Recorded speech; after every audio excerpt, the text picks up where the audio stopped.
Welcome to Take 5 for Torah. Today is the 11th of Elul, and this entire week is dedicated to the memory of my father's family, the Schwartz family, who was wiped out when the ghetto of Lutsk was liquidated on the 8th of Elul in 1942, and may their memory be a blessing.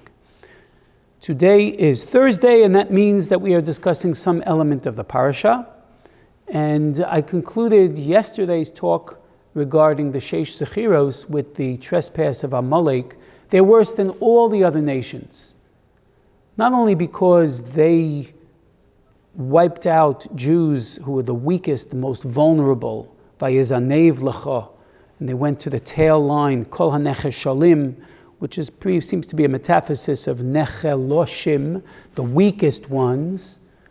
Right? They didn't take the fight to the strong ones, they took the fight to the weakest ones, like Hamas does all the time.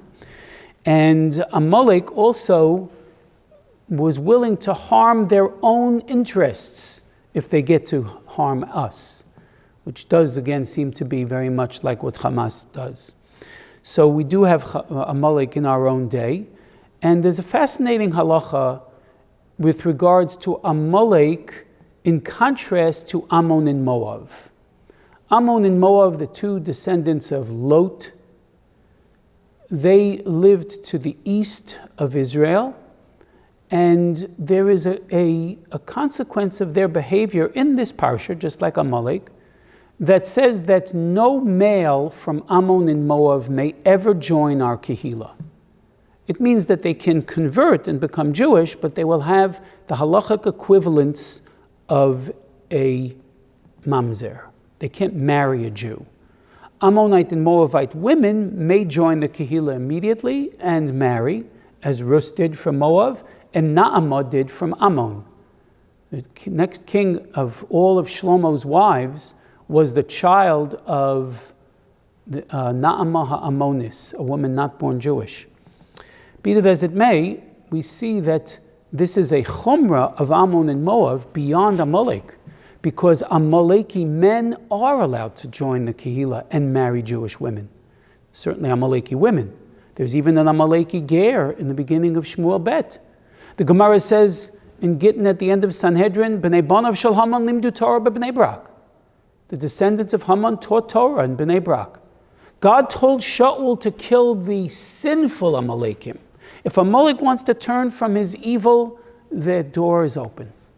The son of Hamas goes around the world to tell what lies Hamas is always telling, and how eager the New York Times and the Washington Post and so many media outlets are willing to accept their lies. So if someone, even from Amalek, wants to turn another leaf, he's allowed to, but not Ammon and Moab.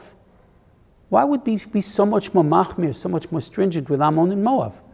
The answer is in the story where we left Egypt. Amalek is there. We don't see Ammon and Moab, so what's the punishment about?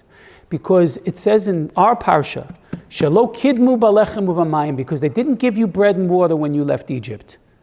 So you had to complain bitterly, and you asked, is God in our midst? Why did he take us out of Egypt to make us die of starvation and thirst here in the desert? If Ammon and Moab had given us bread and water, then we wouldn't have complained. There never would have been an Amalek. It's because we complained, is God in our midst? The next pasuk is Vayavo Amalek.